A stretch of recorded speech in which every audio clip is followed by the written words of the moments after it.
How to make apple bombs. Now I will say in advance, you might need more apples and more crust depending how many people you're going to feed. You only need about half an apple for one bomb, so these 2 apples will feed 4 people.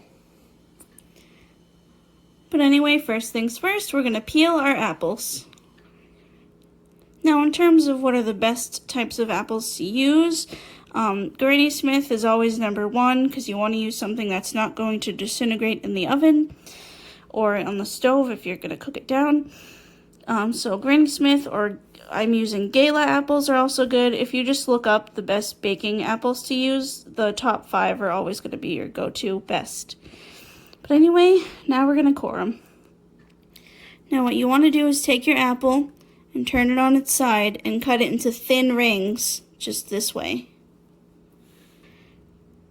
Don't worry if they're not perfect, as long as they're not too thick, they should be fine, and try to keep them in one stack, like this, as best you can. So when you have your whole apple sliced into rings, you just want to separate it into 2 parts.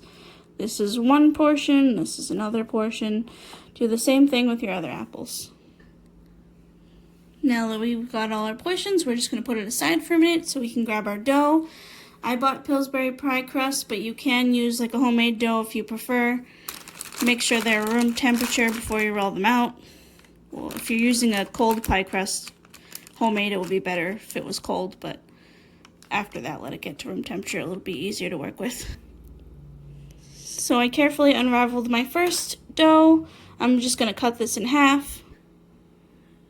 Fair warning, especially if you're going to use a homemade pie crust, it will probably be easier to just roll your dough in a small square, so then you don't really have to cut too much, but it doesn't really matter, as long as you can cover your dough in a minute. Put about a tablespoon or so of butter in the center of your doughs. Grab yourself a small bowl with maybe 2 teaspoons of each cinnamon and sugar and mix them well. You don't need much, so don't go too crazy. Grab a pinch. Sprinkle it on top of your butter.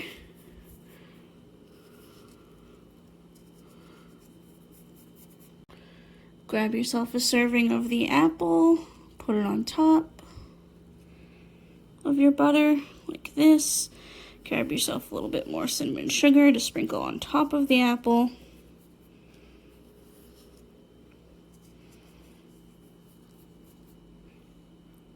And carefully start to just roll up your dough over your apple so it covers all sides. Pinch it all together. Once you've got all your bombs formed, you want to place them on a tin foil lined cookie sheet. You want to spray the tin foil with cooking spray and then just place them on top. Make sure they're a little bit farther apart from each other, maybe an inch or 2 all around, just to give them space to grow. And you want to cook this until your dough is golden and your apples are cooked. I'd say start off with 30 minutes at 350 degrees Fahrenheit, and then go from there. You'll probably need a little bit more time. Just be careful not to burn them. So after about 40 to 43-ish minutes in the oven, these are looking golden and perfect. I would suggest carefully flipping them over because the bottoms will be wet and you don't want them to get soggy. Wait for them to cool down and enjoy. You can serve this with ice cream or whipped cream, anything really. It's so good, delicious. Enjoy.